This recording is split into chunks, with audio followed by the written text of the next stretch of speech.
Well, welcome to our show formally.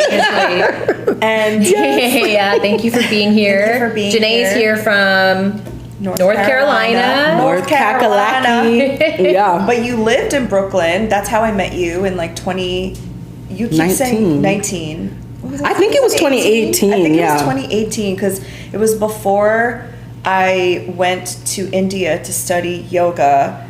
That fall I went and we met at an influencer event. Yep. Back when like little influencers would get together to teach people how they're influencing. Yes. We met at a co-working space, but then you moved to LA and your career like boomed. Like you were an influencer. Can you talk about that time?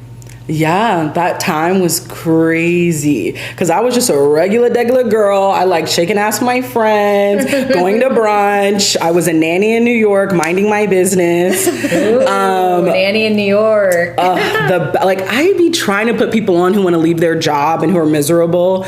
Like the kids are at school all day. If you can give just 4 hours just kicking it with somebody's kids, like I made more money than I'd ever made. At that time, nannying. So, and what that allowed when I met you while I was nannying, I had so much free time.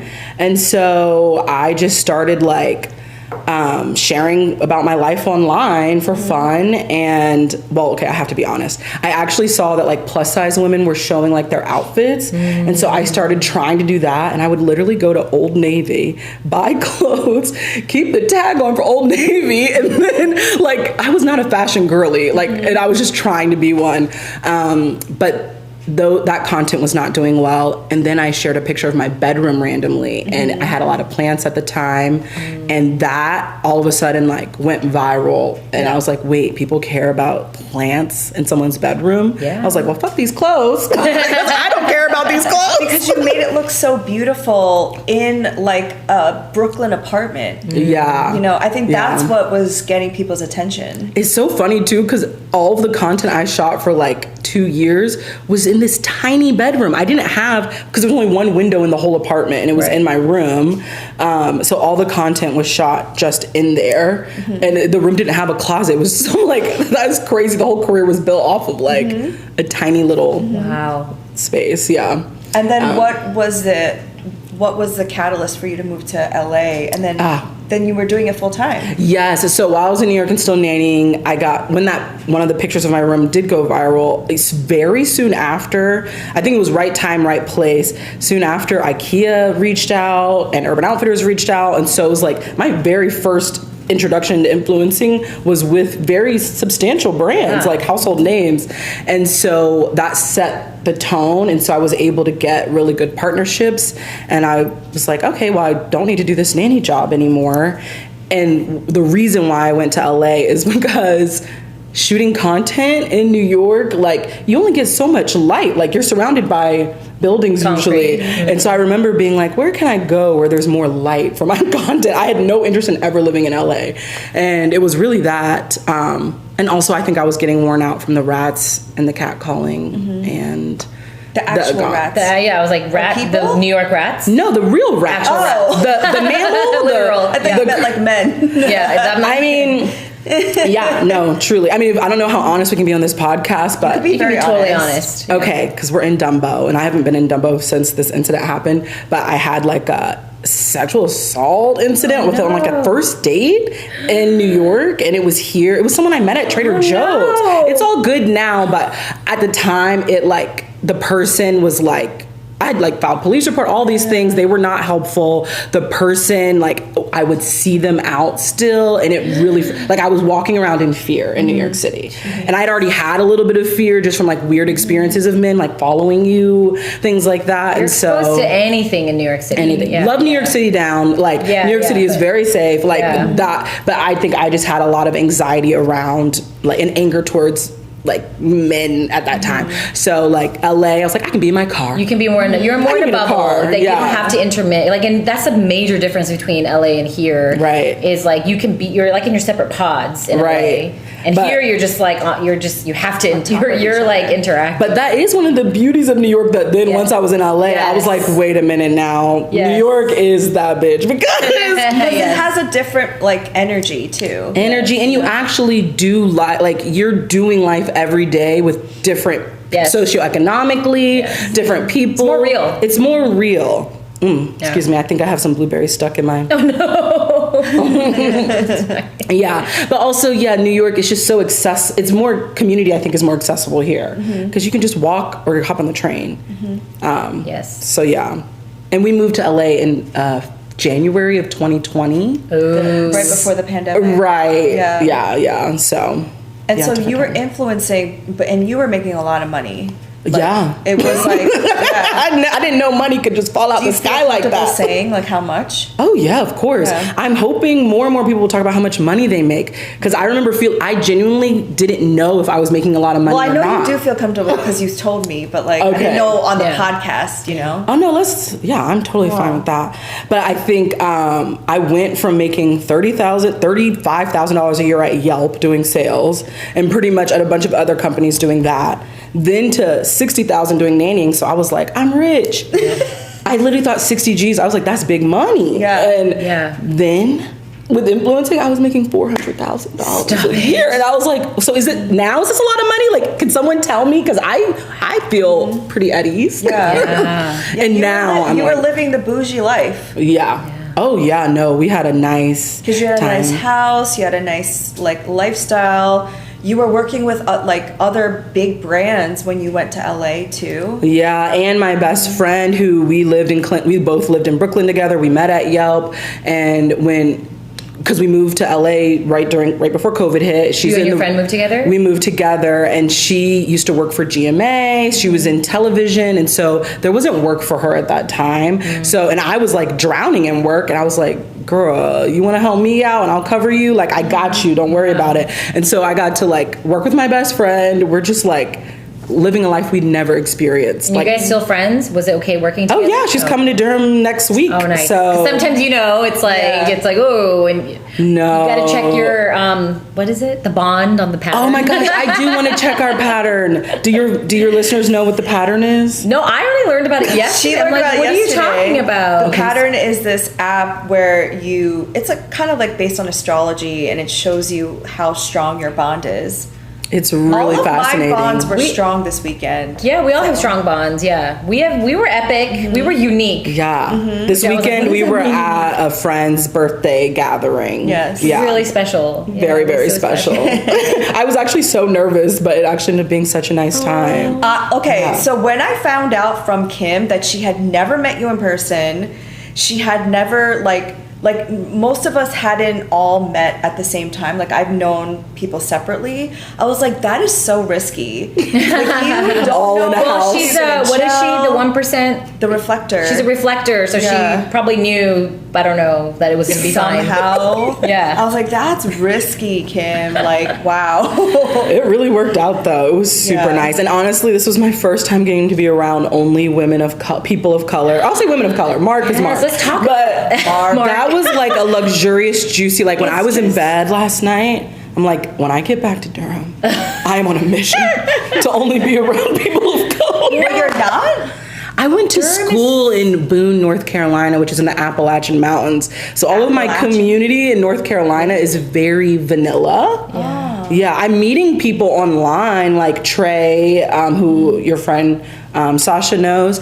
I'm meeting people online, but you have to seek them out. I have to seek it out. It's not like you're just bumping into people, and like day to day is still quite vanilla, as you say. Quite vanilla. And it feels different in your body, right? When you're with other people of color, other women of color especially. But just like it's totally different too, because growing up with immigrant parents where the messaging is assimilate. Yep. The messaging in my head is like, I wish I were white. Mm-hmm. And then being like finding white friends, trying to get into white cliques and all this. And I found myself still doing that as a parent.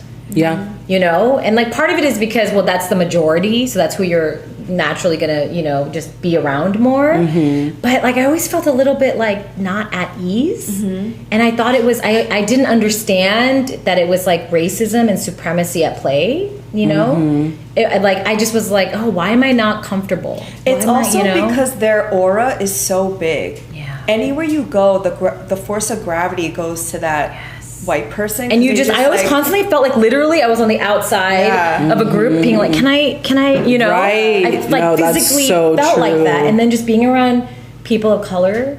Or being like, if it's not being on the outside, trying to be like, or it's like, oh, you're the only person of color, or they're the token, all the attention's on you. Show us this. Too. How do you do that dance? Tell me this. I'm like, oh my God. People, blah, blah, and you have to like be the spokesperson for your whole entire continent.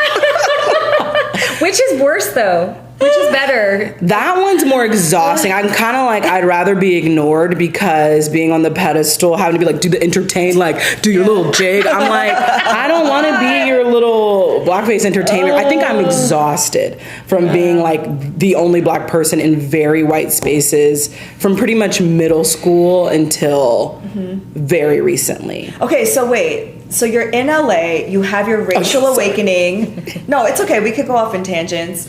But you have your racial awakening during 2020 with George Floyd. No, I wouldn't even say that. No? No, girl. Because I was getting my bag for the first time. Right. This is so like the close. It was. Yes, I was following one radical influencer, Erica Hart. Ooh, I love her. Yes. Do you know her? We message sometimes. She's very like her analysis on everything is always spot on. But at the time, she was my first like person I'd ever come in contact with who was just radically black. Yeah. She said what she wanted, unapologetically black.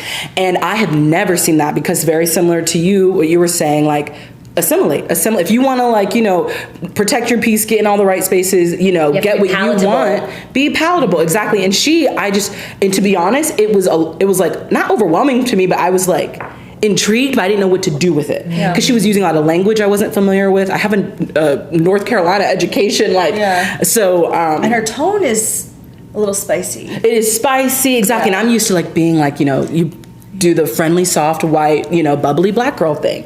So anyway, I was following her for years, and during 2020, I'm in LA. The protests and riots are happening, helicopters constantly, but like I'm cashing checks for the first time, so I'm like, I didn't feel comfortable, I didn't even know what to say. And so anyway, I think what happened though that year, I saw that movie 13th. And that was the first time I learned about prison labor. I didn't know that was a thing. And then the other thing I always say, they should have never let my black ass get money and get to leave the country.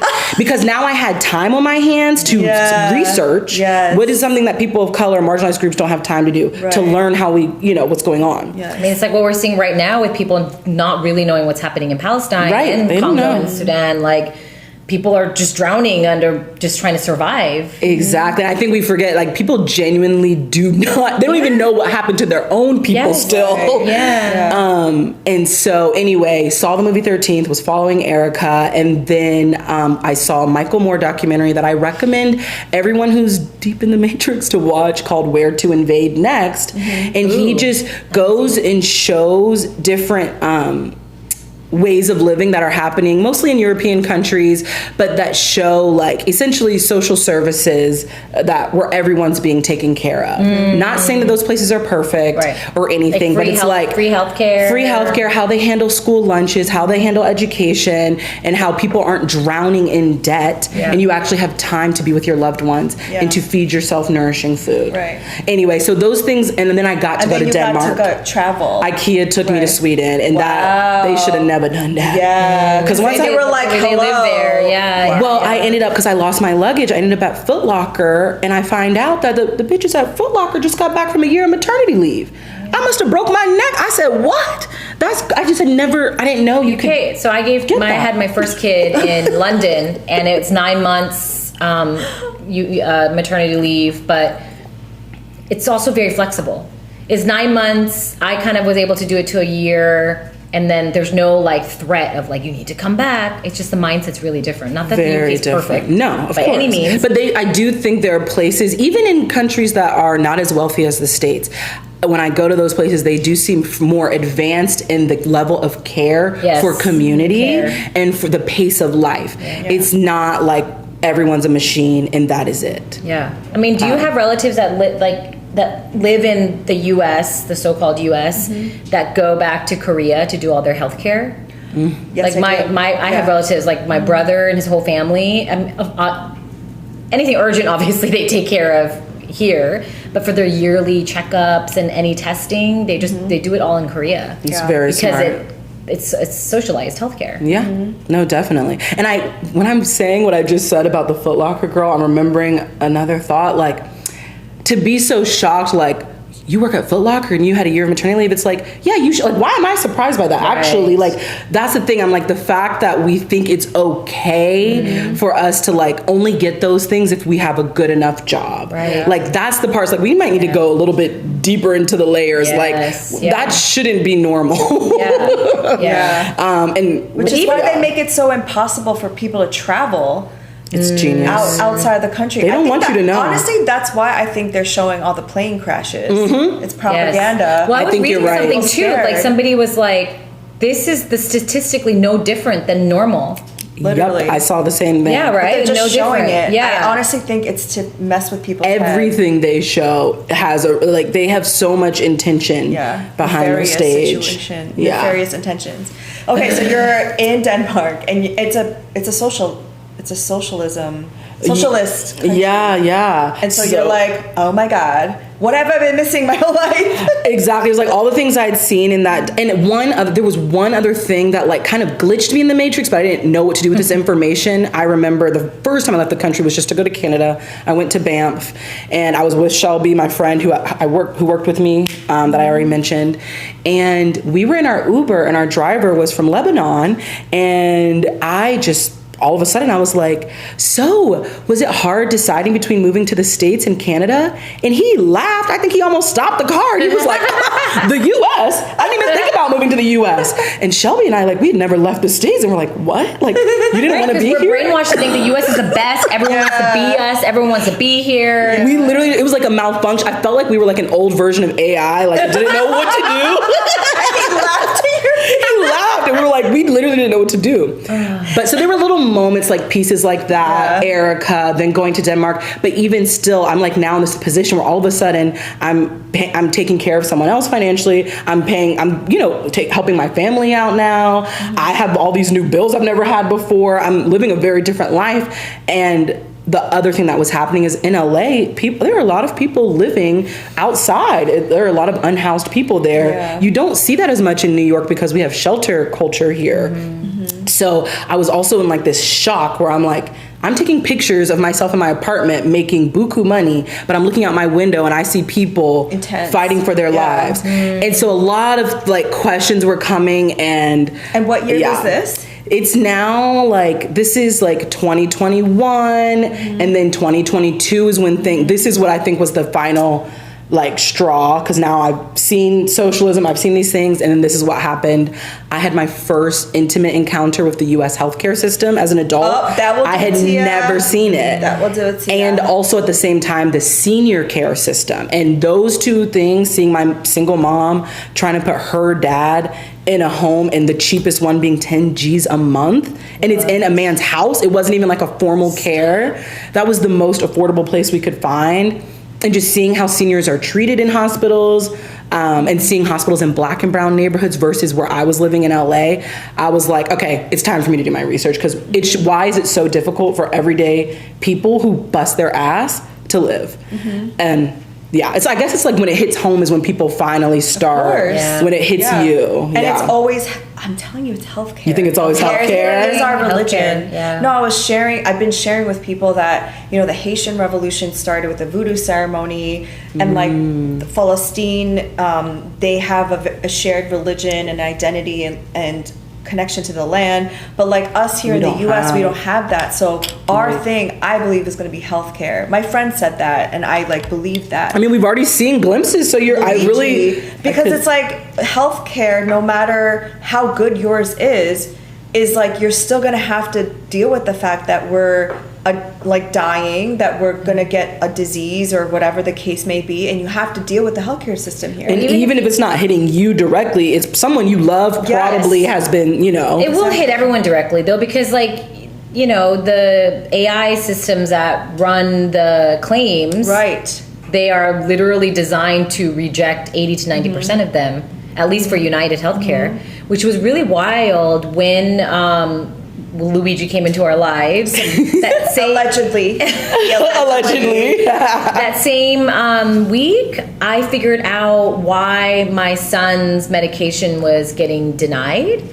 And because they kept denying it, I was like, oh, maybe it's some like weird cross message between the pediatrician and the pharmacist. And it wasn't like immediate medication. It wasn't like urgent. And I kind of was like, oh, I'll just deal with it. But you have to set aside hours. Yeah, no, it takes a lot of time. Like you're waiting on hold, and then when that happened, I was like, wait a minute, something shady's going on. And I finally sat down and I called them, and they had somehow removed our son off of our health care. Oh, they were telling me, they're like, you need to tell us your secondary insurer. I was like, we don't have a secondary insurer. It's just totally, some people have two. I don't know. We don't. And I kept saying that's a clerical error. We don't have that. And it turned out that somehow he had been moved off of our insurance and put under what we have for dental. So that was it was like triggering the system because they were trying to put it through the regular, and they're like, he's not covered. And they can't explain to me how that happened. They're like, oh, I don't know. Like this is your his insurance. I'm like, but the woman that helped me on the phone, thankfully, was like a kind, helpful person.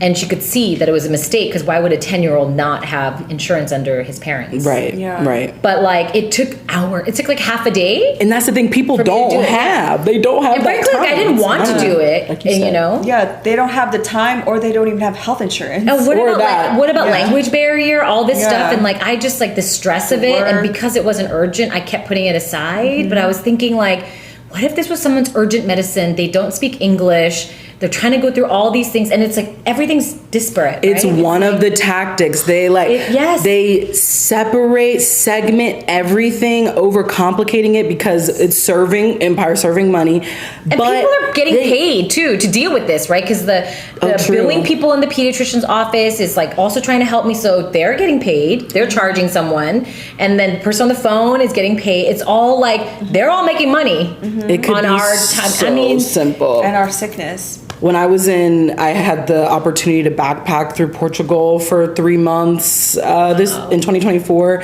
and I had to be in and out of the hospital like 4 or 5 times because they think I had whooping cough. Random, but people get that. Like weird. Yeah, and it can be very dangerous. It was. I won't even bore y'all with those details. It was crazy. It's real. But I was blown away by the simplicity. It didn't matter what hospital I was going to. They had my information. Yeah. It was. I remember when we were having my grandpa in and out of hospitals, they put you're losing a loved one, and they're wanting you to have all these. Bring the paperwork. Bring this. It's like you're in duress. You're losing money because you're not working. You know what I mean? All these things, and then you don't have the information. That's what you're supposed to do. Yeah. And it was when I was there, I noticed it's just so seamless. So that's one stressor people don't have in these other spaces that we're dealing with. Yeah. So that was 2022. That was 2022. That was when your mind broke apart. That's when I was like, all bets are off. You busted out of the matrix. I let myself be angry. I let myself be angry for the first time. What did that look like? Were you like, Actually, I can't like imagine it. What it looked like is I was essentially going to all of my loved ones and my friends who, I'm like, oh my God, did you guys know about this? Because I would go learn, why is this so difficult here? Yeah. I would learn about the system of oppression, essentially. And then I would go to my loved ones pleading, like freaking out, being like, guys, this is crazy. We should do something about this. It's like, because I just awakened, you know what I mean? And I was wearing everyone in my life out. They were exhausted. I had time on my hands because I was an influencer who didn't have, but they're still working traditional jobs. And my partner, I was wearing him out. I'm having meltdown after meltdown. And then I think it led into the anger turned into more just like, okay, well, I'm sorry.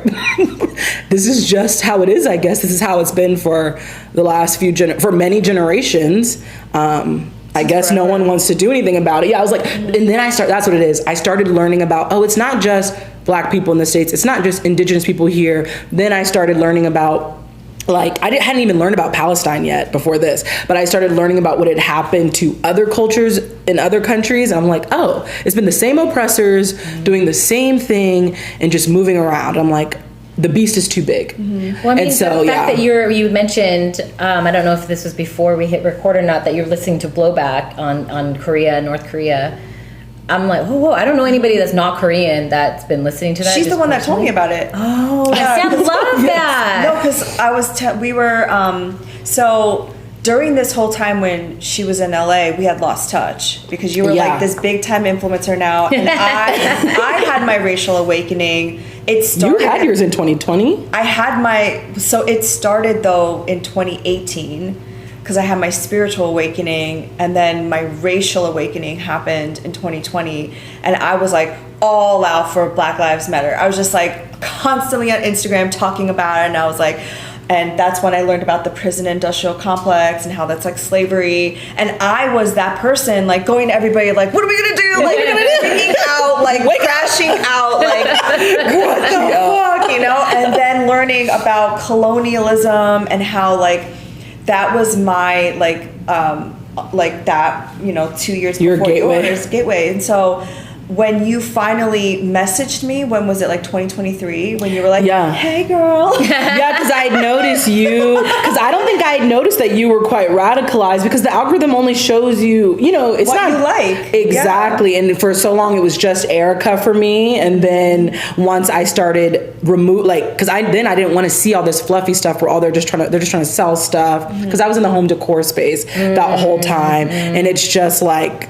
convincing people to spend money on things. What does this matter? This is, Exactly. But you're also convincing people to spend money on things that you're getting for free and getting paid to talk about. And these are people like trying to survive, and you're like, everything will be okay. That was the thing also in the influencing. I hated, when you are about to do a campaign, the brand will send you a brief to let you know like what they want you to talk about, what the theme is, all these things. And because all the brands during 2020 through 2024, I would say, were wanting to show like, we're one of the good brands. We fuck with Black people. We care right. And then there was the moment where everything was AAPI, so they started bringing in Asian people too. It was like, they had both of us. But I remember the briefs would always be like, so could you talk about our denim jeans, but also talk about your experience at an HBCU? And I'd be like, I didn't say I went to an HBCU. Really? Like, you clearly don't have anybody Black on your team, because are you just assuming all Black people went to an HBCU? But that was just one of the examples. It was time and time again. They wanted me to talk about a couch and talk about my Black experience. I was like,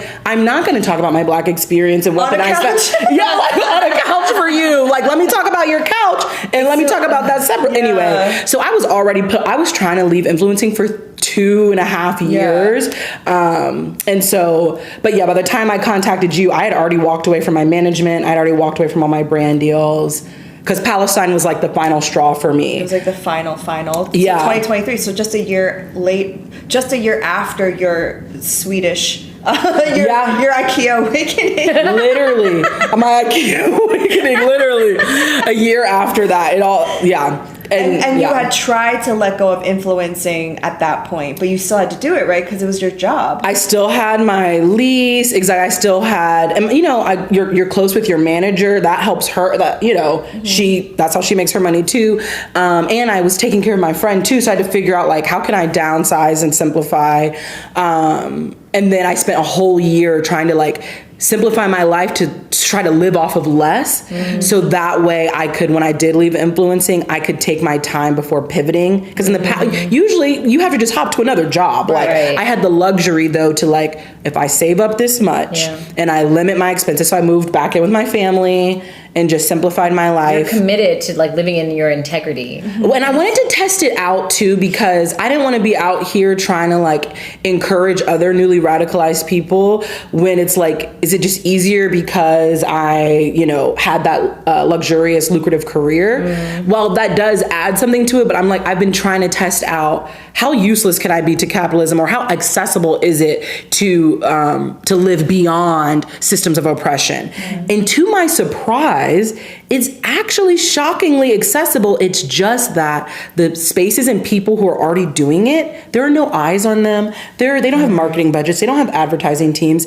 They don't have there's so much noise from spaces telling you to buy, distract, drink, turn up, whatever. And so right now, that's what my mission is right now, is to try to bring more like...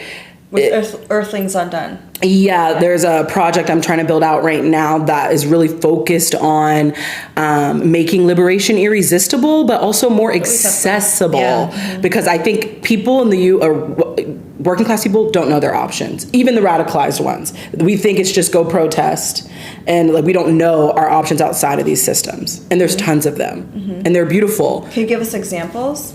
Yeah, I mean, I'll just give you the first example that like blew my mind was in Los Angeles. There is this radical bookstore that is fully volunteer run. No one gets paid, you know, to work in that space.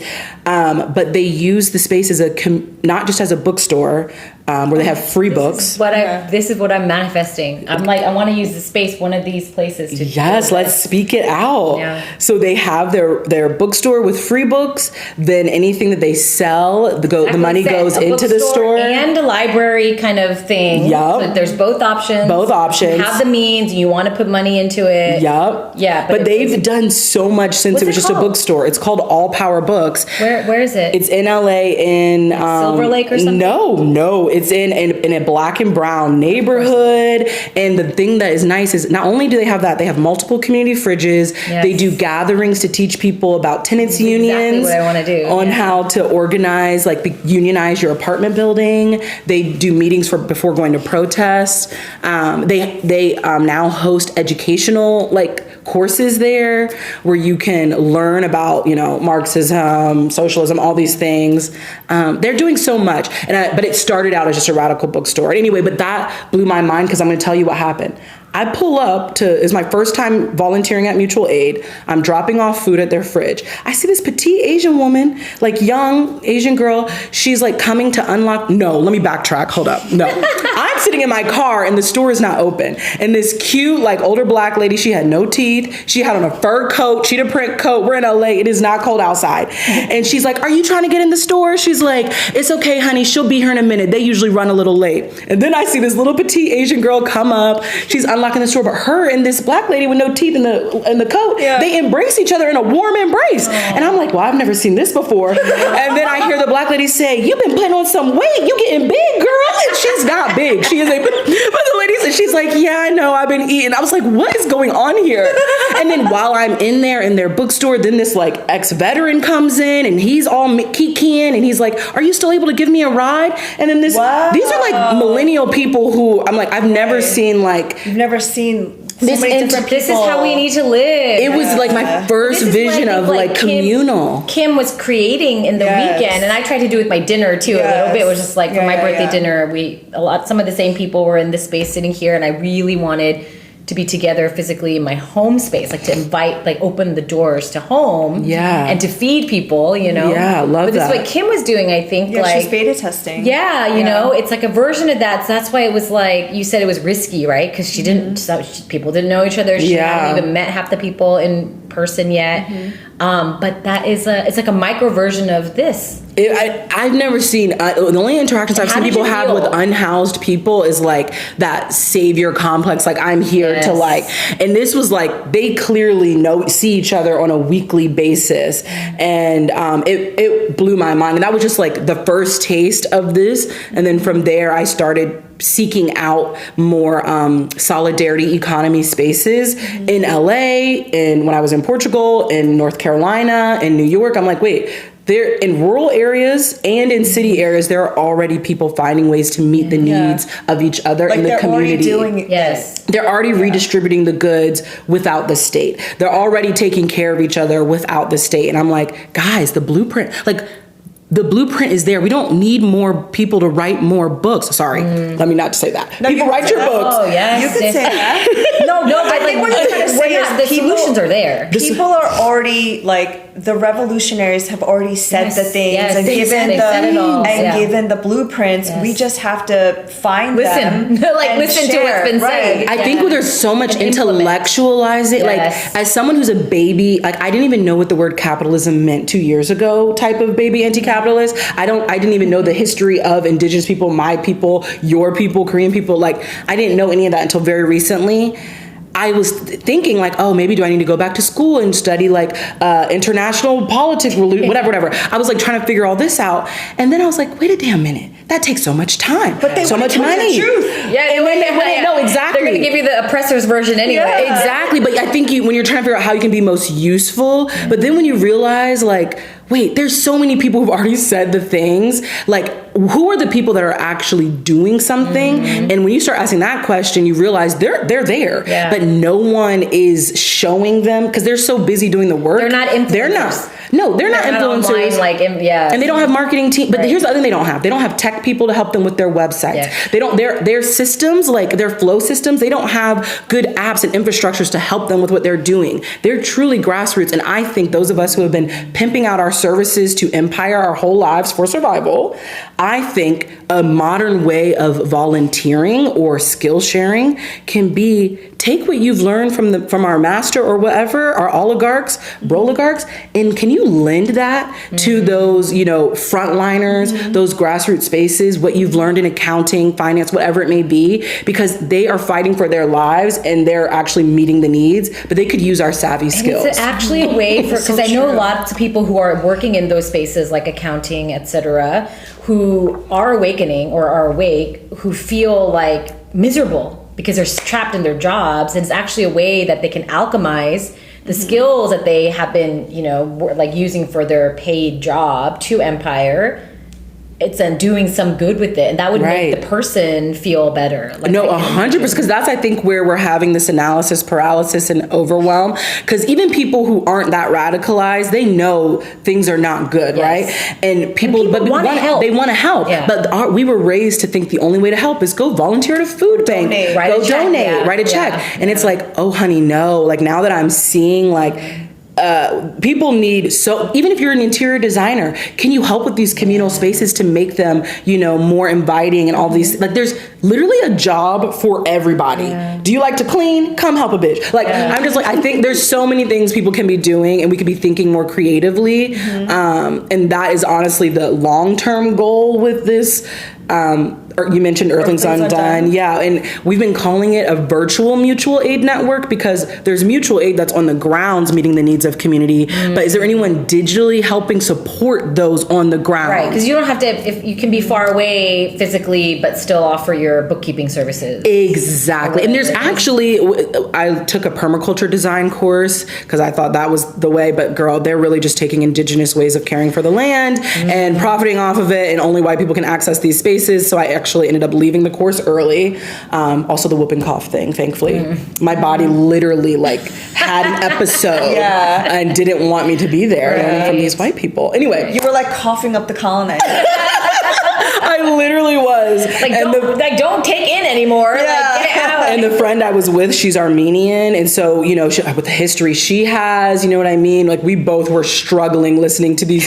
And then they were teaching us how to make kimchi and all these things. But they were teaching us from this German man's book who went and traveled and learned how to make all these things. And we were like melting into our seats like, why not just talk about where it actually anyway.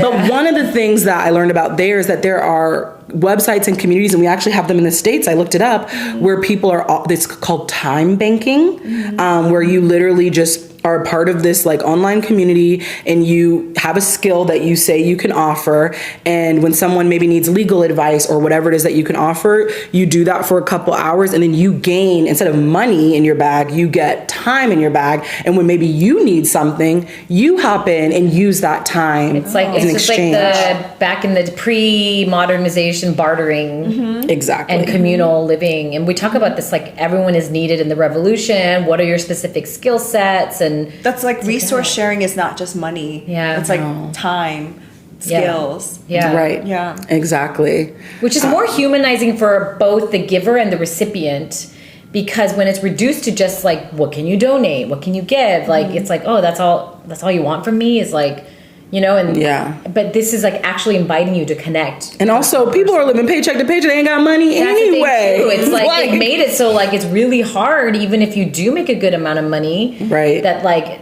whatever the ratio is to the average like living expenses to like the paycheck, it's insanity. It right? is. It's like you can make a lot of money and you're still living paycheck to paycheck. It's just the trap of capitalism is really just very well laid. real. It's like it's real. That's why I'm like, I really don't think my Black ass should have experienced so many different things in such a short period of time. Because even though I think that was meant to be. It's meant to be. now I'm saying now, yes, I'm saying that to the empire, like shame on you, mother. Like you should have never let me up in that, because now I'm like I just want to take it, like bring it back. All these things that I've seen. Like, wait, guys, it doesn't have to be this way. Yeah. But I'm learning to only I'm learning to not force that on people. Right. Wait for the invitation as a projector. Hard, right? Yeah, I was gonna ask if you've changed, both of you actually, because like you're saying when you first wake up, you're like, you know, you're trying to like wake everyone else. Yeah, just woke up post.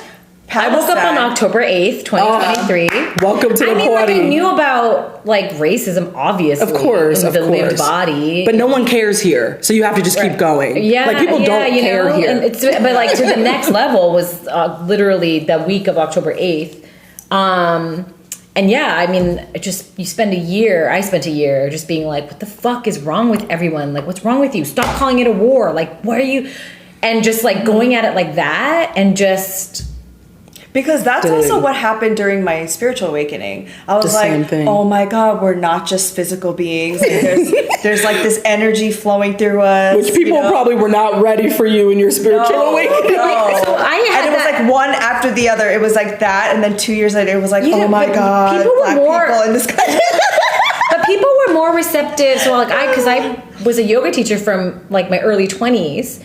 And I feel like people were more interested in that. Maybe they thought it was a little kooky.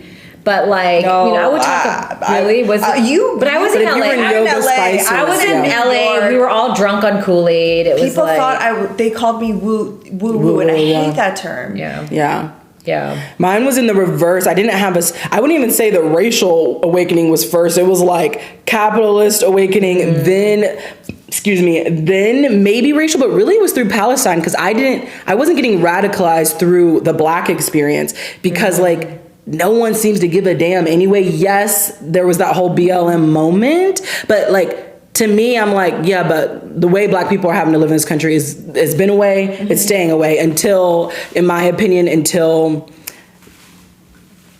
more people who have access finally turn away from that access and start actually like, yeah, you can give your lip service. Yeah, you can say you care, but like, are you living in a way that is making life more accessible to marginalized communities or not? Yeah. And I'm not saying forcing that on people, but like, we're not going to see much change until then. That's what I was going to ask you. Like, what, I don't even know how to ask this, but like walking away from those kind of checks, like, what was the thought process? Like, was it, because you could have kept doing it and just like done the work quietly, you know what I mean?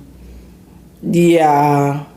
I think because I had that challenge in my mind of I wanted to see how possible it is to like live, like, because for me, it's not about, it wasn't the money. It was like, I'm constantly seeking comfort, and maybe that's the norm. Like, I just want to be comfortable. Like, so even when I was only making $35,000 a year, I still made sure I found a way to be as comfortable as possible. Yeah. And so I'm like, is there a way to be comfortable and not have to like be go, work. And seeing these more communal spaces where people are leaning on each other, it was like, whoa, wait, there is a little gateway where you can, you know, have a family or not and still have your needs met without having to be a slave to the system where all you do is work and you can even enjoy your, you know, enjoy it. And then the other thing is here, I think I was thinking, okay, yeah, I could work, keep making this money and take care of me and mine, but that's not really helping. That doesn't help the next generation. That doesn't help any of the children now. But also, this is what it was also. I know my generation, we have no retirement. I know Gen X barely has retirement. And so I think if I start putting in some work now, maybe by the time my ass retires, we'll have some systems in place where it's not so draining all the time. You're able to like future forward thinking. Right? I think I'm thinking of like what could be. Yeah. You're an Aquarius. Yeah, well, I was gonna say, Aquarius. Yeah, we have the same birthday. Yeah. That's crazy. Did they tell you that? I love that. You did, yeah. But my it's all right. mom Your brain mom just forgets everything. Yeah, literally, my kids are like, you just said that like 4 minutes ago. I'm like, I did. And I don't remember.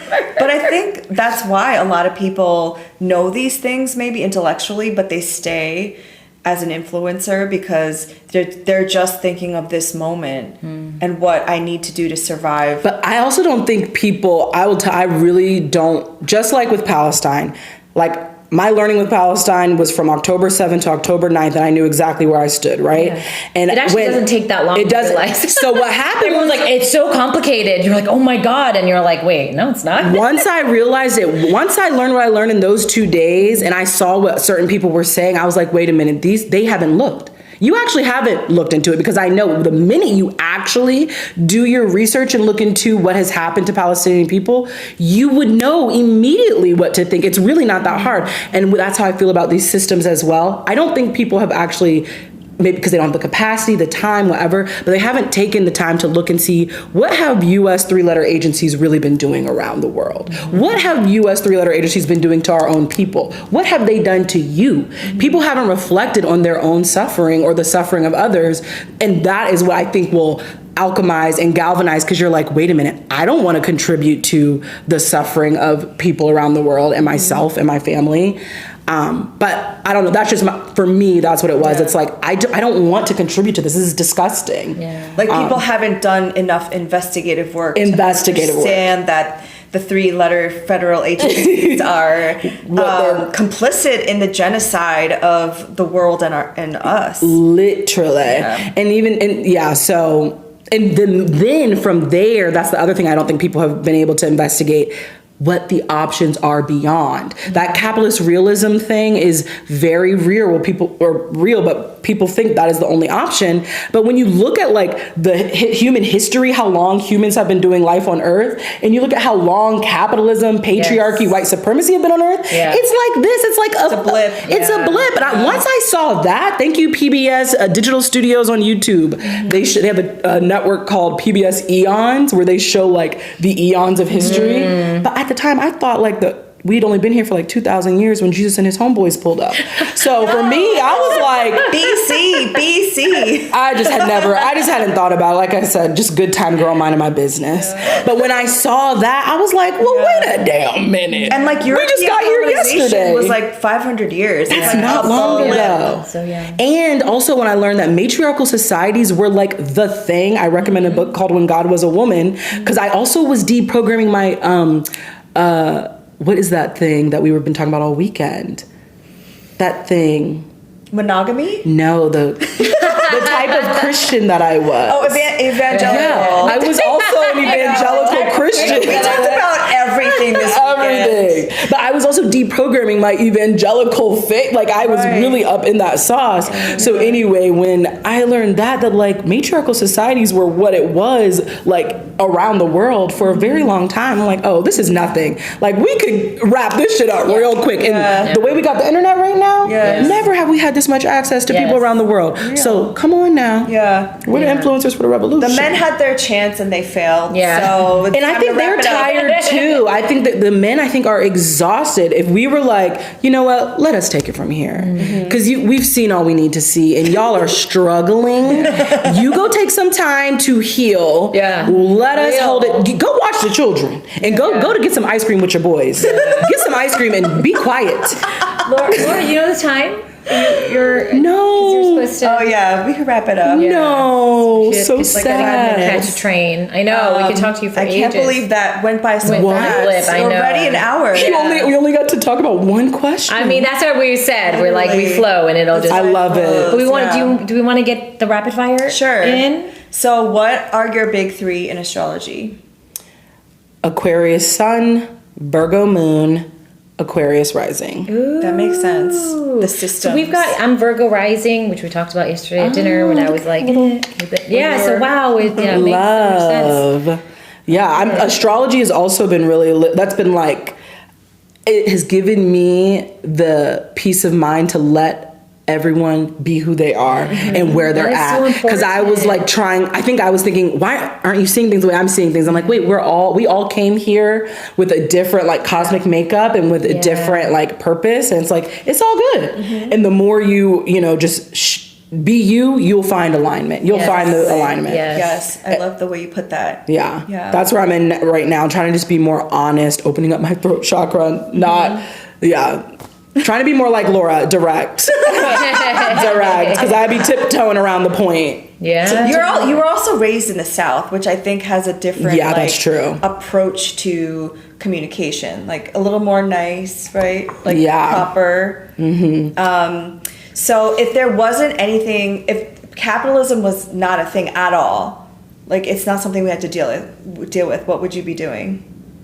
I would be working with a group of like-minded people to, one, be practicing communal living in whatever way that would be, some form of communal living, just testing it out. And I would be, if capitalism was a thing, I wouldn't have to be doing Earthlings Undone. Exactly. Oh my God, girl, I would just be learning how to grow food and learning how to do carpentry. Because I took a building course last year and it was the best. I love just learning how to build homes out of the earth. And I'm like, I would just be building earth homes, learning how to grow food and out in the sun. Yeah. Okay. See, everybody has said similar, something like everyone has similar answers. Like, we just want to frolicking. live. We just want to be out in and nature. take care of each other. Be with our and loved ones. Like be in communion with nature. With Right. the earth. That's like where we're supposed to be. I love it. It's aligned with the cosmos too, so it's all good. That's where we're at, right? With Aquarius, Pluto and Aquarius. Yes, exactly. Well, I think That's great. that's great. Yeah. Thank you you guys- so much for sharing. We can and do for a being round so 2 honest. when we go to Durham. Yes, they're pulling up. If you didn't know, Durham is hella radical, hella queer, hella fun. So cool. Yeah. I'm And excited what is to it? host you guys. Polyamory. There's lots of ethical non-monogamy. Ethical If non-monogamy. you're curious about that life, that's what's happening. That's been like a theme of like the last. I was telling them several about conversations. our conversation with Joelle. Oh yes, okay. Yeah. So if you know the tea on ethical non-monogamy or have been experiencing it, I drop don't know them. the tea. That's why I'm curious. Oh no, I'm asking your people. Can they leave their comments? Let us know. That might be my old YouTuber coming up. I'm like, drop in the comments. Tell us. But no, this was so fun, you guys. Thank you for having me on. Thank you. Yeah. Thanks for watching. Bye.